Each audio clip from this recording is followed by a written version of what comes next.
Hey guys, how you doing? I'm gonna show you a quick little tip on getting margin. So brokerages assign margin requirements, a percentage, and if it's 100%, you basically don't get any margin. Something that's volatile, they'll up the margin requirement. Sometimes it's 50%, sometimes it's 100%. I've even seen over 100% on GME, which is kind of crazy to me, but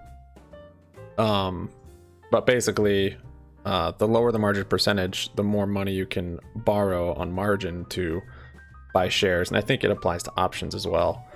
With GME, brokerages, they don't want anybody having leverage on GME just because of the risk it is to their brokerages, whatever. So we won't get into that. But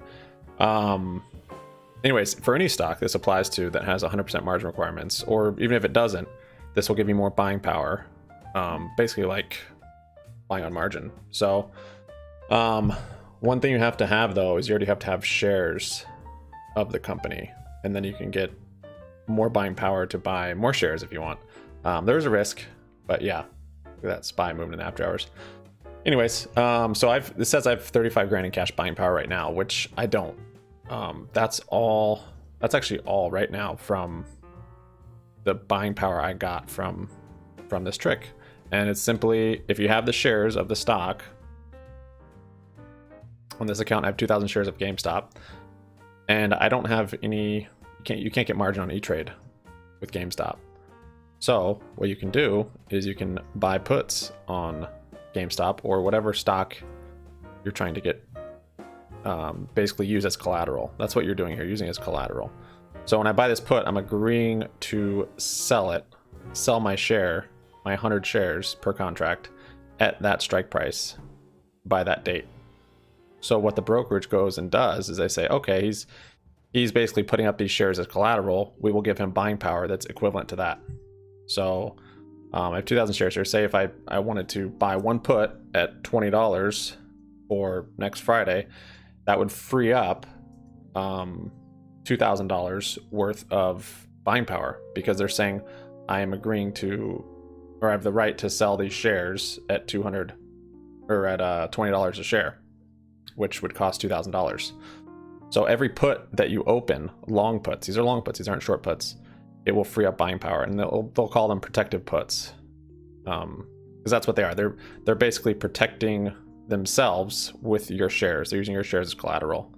So if you want to get gambly and get more buying power and more margin, just buy puts. You can buy them cheap, buy them, fire out the money, but basically you're agreeing to sell them at that price. So if you then use that cash buying power to go long, or whatever you use that with, if you get in trouble and the positions go against you, they have the right to basically take the shares that you bought puts on. So it's much more risky if you don't want to lose your shares, then yeah, it's not the play. But if you want more buying power to do more things, then you can buy puts on the shares that you already own and have the buying power. And yeah, it's a pretty cool trick. So then if you try to go to close it, the puts, if you're not up on your account and you're break even or whatever, but you've used some of the buying power, you can't close them. You'll go to close it and it'll say, it's not gonna do anything now because it's after hours, but if I wanted to close this, I'd go, so sell, yeah, whatever. And it'll say insufficient buying power, and you're like, buying power, I'm selling it. But the reason for that is because the margin you were using from buying the long put, if you then bought something else with it, is now taken up with what you bought. So you'd have to close out whatever positions you have to be able to close out those puts. So what I've been doing is kind of rolling these long puts with GME to have all this buying power to basically buy calls or even buy shares with it.